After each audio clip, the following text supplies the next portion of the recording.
How's it going, Yankee fans? Welcome back to Fireside Yankees with Alex and Ryan talking about Jazz Chisholm today. And the reason we want to talk about Jazz Chisholm is because, well, he's jazzy. He has some great aura, and we're excited about him for the 2025 season. Obviously, we saw a different caliber player when he joined the Yankees compared to what he did with the Miami Marlins. He played a career-high 147 games. He was excellent with the Yankees. The slugging rate went up. I know the OBP stayed rather similar, around 32%, but his batting average skyrocketed. Everything about him seemed a little bit more reinvigorated, you could say. And I think he just wanted to be on a winning baseball team. And I think that really did help his metrics, help his confidence more so, instead of being on a lowly Miami team that really is not competitive every single season. They're more so a farm system for the rest of the league. And the Yankees capitalized on that opportunity, gave them Agustin Ramirez and a young up-and-coming catcher who can start very, very soon. And we get an impact piece that can play a lot of different roles, wear a lot of different hats for this team, whether it be second base, third base, center field. He has all the goods, and he has just tremendous defensive acumen. But Ryan, looking at Jazz Chisholm, excitement about him for the 2025 season. If he stays healthy, I think we could be in store for a pretty special year from him. Yeah, and when you talk about Jazz Chisholm, the big thing that he changed, in my opinion, was he improved his ability to generate game power. Now, game power and raw power are two different things. Raw power is measured through exit velocity, barrel rate, how hard you hit the ball, that kind of stuff. Bat speed is another way you can measure raw power nowadays. But game power is your slugging percentage, your home runs, your isolated power. Like, do you actually produce power? There are guys who don't hit the ball particularly hard who have some good power numbers, and there are guys who do hit the ball very hard who don't have great power numbers. To kind of give you some examples of guys with not great raw power but excellent game power, I point to Jose Altuve as kind of like the best example of that. Since 2017, when he won his AL MVP, he has been consistently one of the better home run hitters in baseball. Not to say he's Aaron Judge level of hitting home runs, but he does have a good chunk of home runs over that stretch. Alex Bregman is another example of someone who hits a good amount of home runs despite not having ridiculous raw power. I don't believe he's ever hit a ball 110 miles an hour or harder at the major league level. Yeah, his max exit velocity is 109.2 miles an hour. So, he doesn't hit the ball insanely hard, but he has 191 home runs in 1,111 games. So that's an example of not great raw power, but good game power. In the inverse example, there are guys who just hit the ball into the ground all the time, and so they hit the ball hard, but it's in the ground, so it's not going to get out of the yard.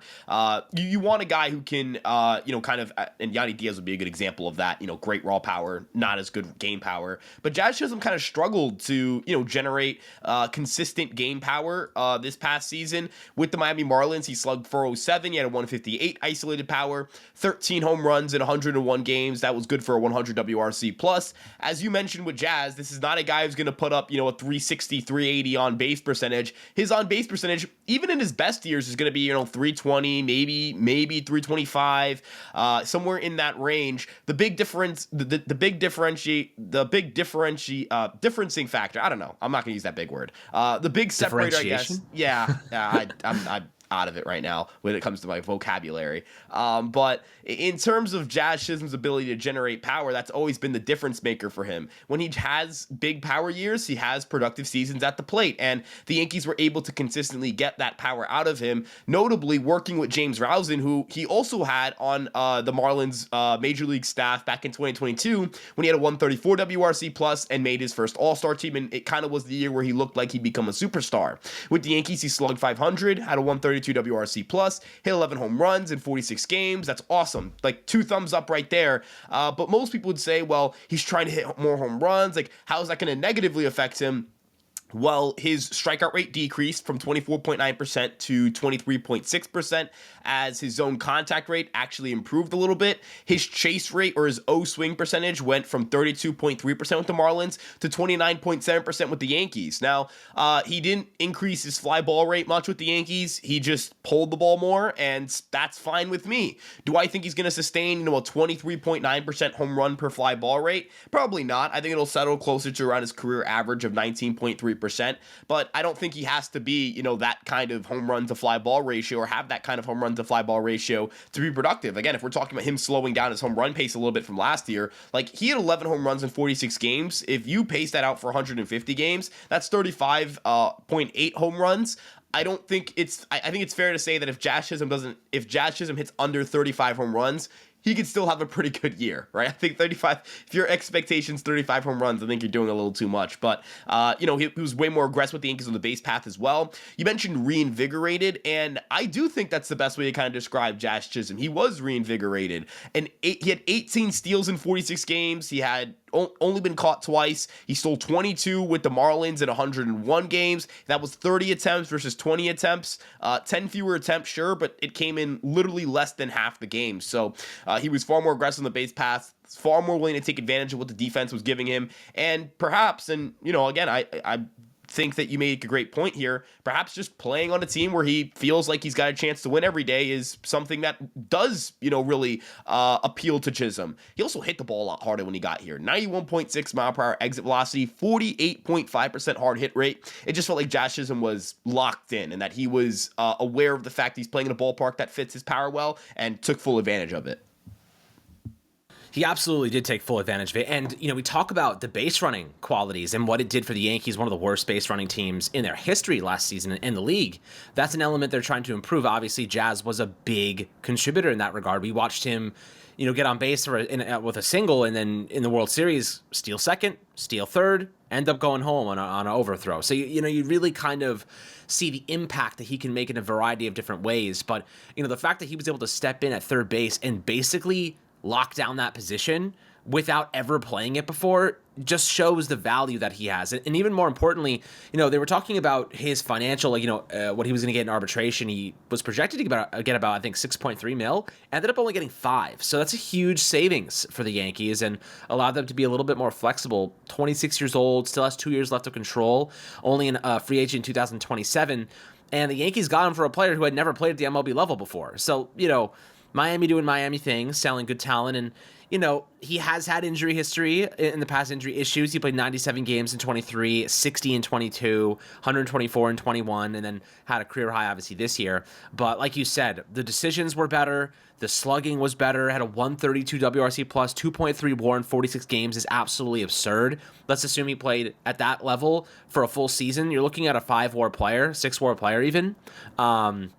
That would be astronomical. I think all of us would be very, very happy about that. But, one of the underrated variables that Jazz Chisholm brings to this game, and we talked about the versatility, but how about the ability for the Yankees to cast a wider net with this infield need, right?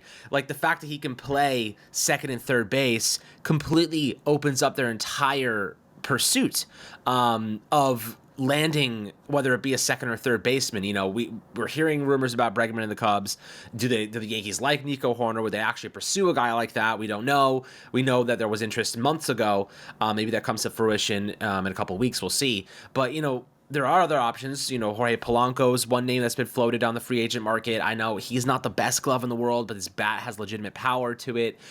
We love Ha-Sung Kim, obviously a great base runner, great defensive player, about a league average offensive threat, unless they go for a trade route. You've mentioned guys like Willie Castro. So there's names. Brendan Donovan's our love child. We obviously want him to be a Yankee, but we don't think that's realistic at this point. A lot of people love Luis Arias. So the ability for Jazz to play second or third allows the Yankees to consider a variety of options, right? Not just pencil in, we need a second baseman. It also allows them to have a little bit more leverage in these talks, because if you only need to fill one position and you go to a team and you say to them, I need this player to fill this spot, they can drive the price up on you. But now the Yankees can say, well, we don't necessarily need that guy. We can go over to this guy because he plays a different position. Jazz can move that to a more natural fit at second base where we can leverage his range. So, tell me about your thoughts in terms of the ability for the Yankees to be a bit more conservative in their approach in terms of aggression, finding another infielder, using Jazz Chisholm as this chess piece, gives them the ability to get creative in the free agent or the trade market, which I think is an asset or variable that,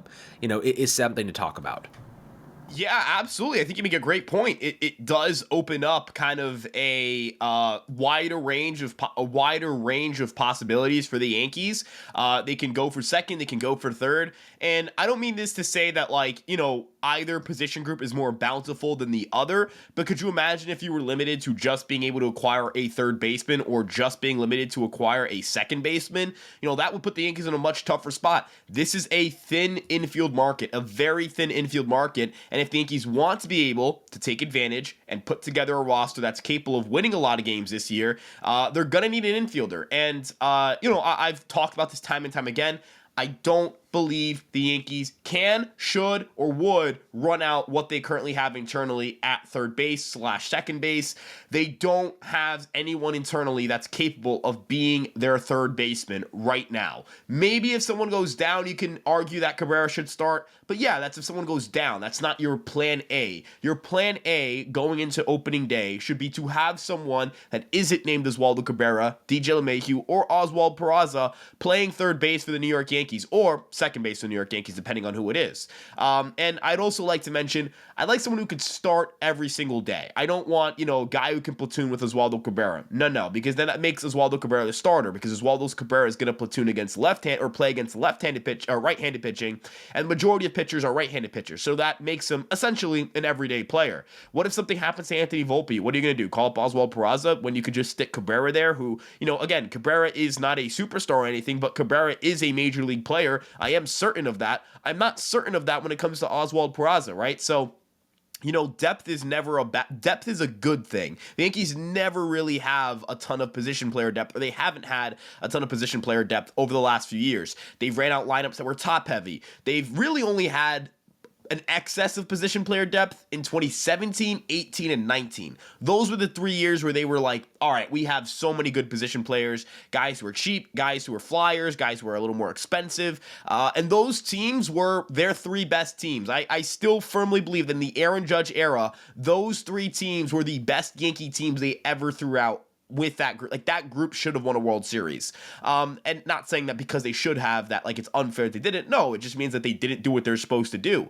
But given the Yankees' current situation in the AL, there are no 2017 to 2019 Houston Astros. There are no 2018 Boston Red Sox to kind of fear or, kind of crap your pants over. The rest of the American League stinks. It's not good. Go out and get the excess position player depth. Go make Oswaldo Cabrera an every fifth day kind of guy, because guess what? If Oswaldo Cabrera is an every fifth day kind of guy, when you have someone eventually get hurt, he's going to be a nice piece to have to plug in. Ben Rice, I don't want to rely on Ben Rice at first base. That's why they brought in a first baseman, right? Now we can look at the Yankees and say, Bellinger can play first.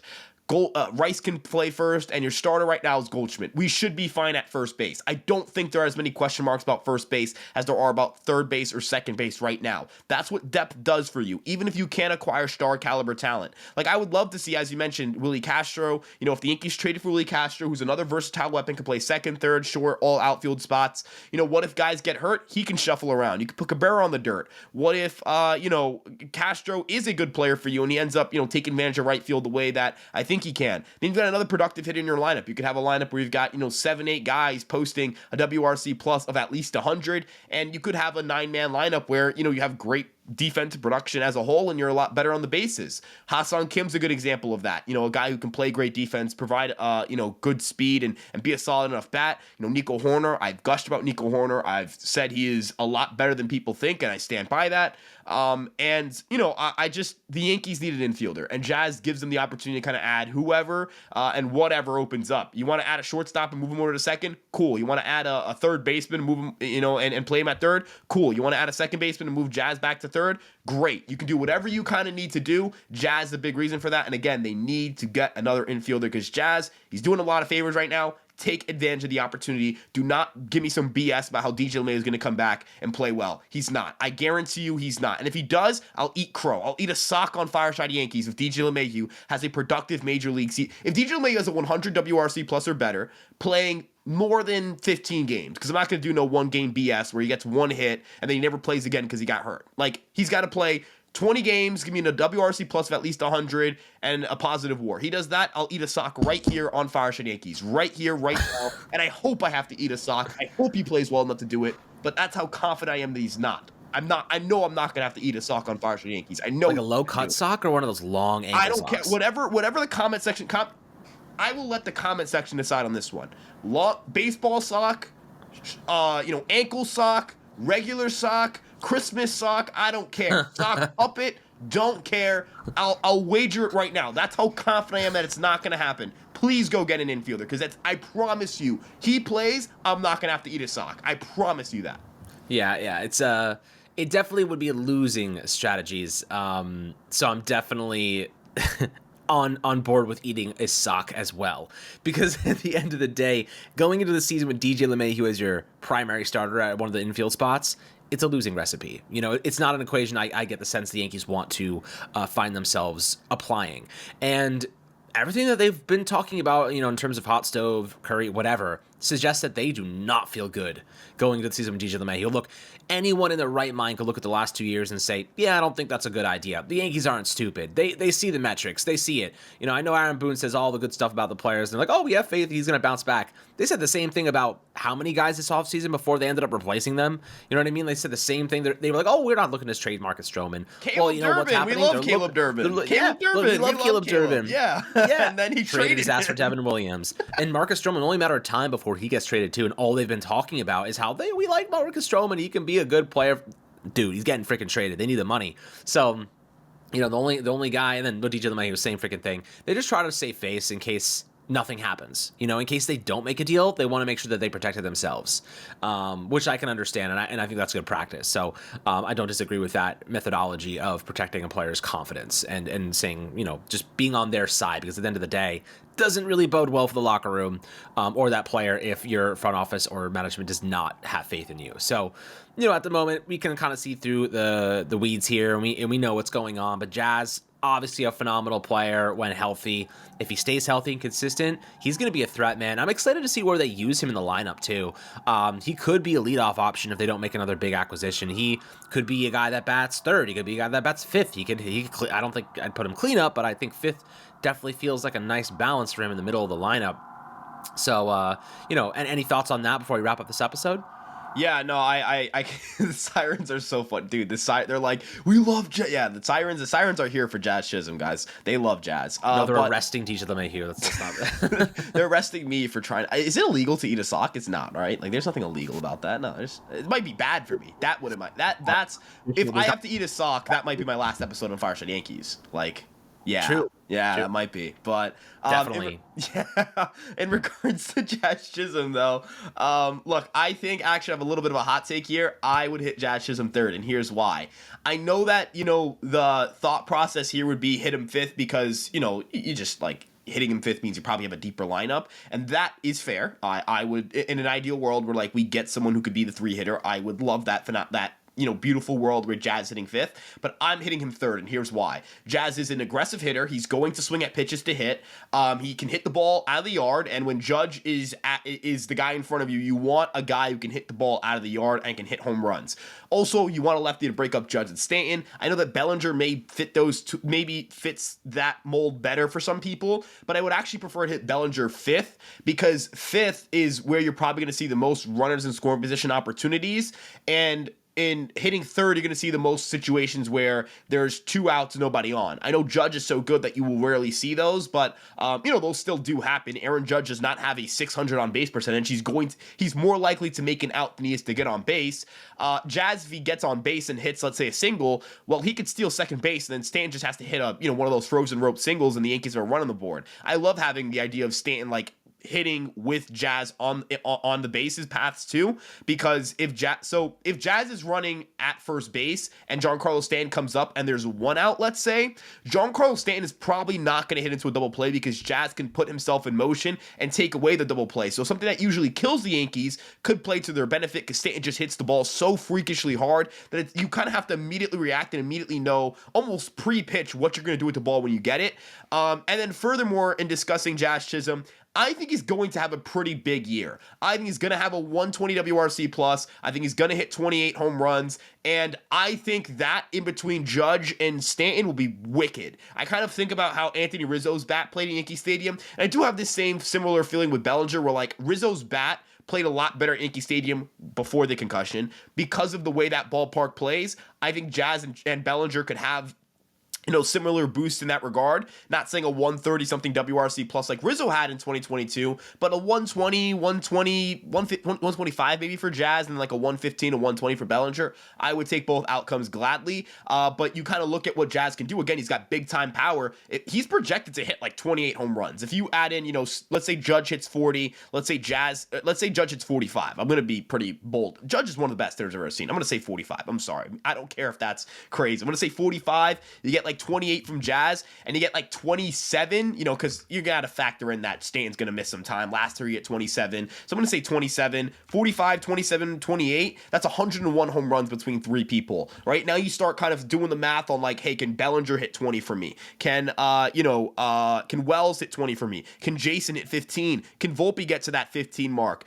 Then you suddenly, and you add another infielder into that mix, and you suddenly got a team that's going to hit like 200 and something home runs this year. Last year, the Yankees led baseball in home runs. I believe they hit 237. If the Yankees get to 230, so like, a couple home runs shy of that mark, I'm going to feel good about where this offense is at. My big question is still the on-base percentage. Last year, the Yankees were OBP kings. They had the third best on-base percentage in baseball. I expect that number to drop a little bit this year. Maybe they're closer to that 320 to 325 range. But if they got, a 325 OBP, they hit 230 home runs, they're going to be a good offense. And again, what Jazz brings to the table on the base paths, he is one of the best base runners in baseball. Volpe is one of the best base runners in baseball. This is why I really want Nico Horner, because he's, again, one of the best base runners in baseball. You put those three guys together, they're going to rack up base running runs for you. Dominguez is a pretty good base runner. Maybe he can help in that regard. And as well on the bases, he's someone who has stolen a lot of base and has been a productive base runner for the Yankees.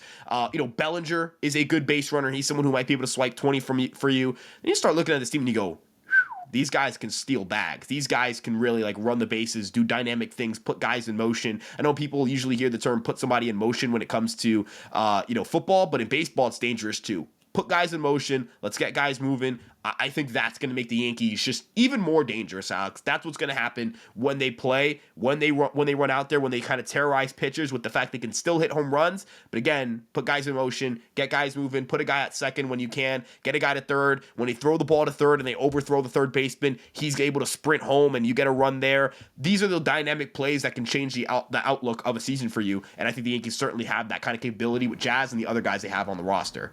Yeah, exactly. And I think that's extremely valuable moving forward. But guys, always happy to hear your thoughts down below in the YouTube comment sections about Jazz Chisholm. Make sure to like and subscribe. As always, drop a 5-star review on Apple and Spotify. And we'll catch you guys on the next Fireside Yankees episode.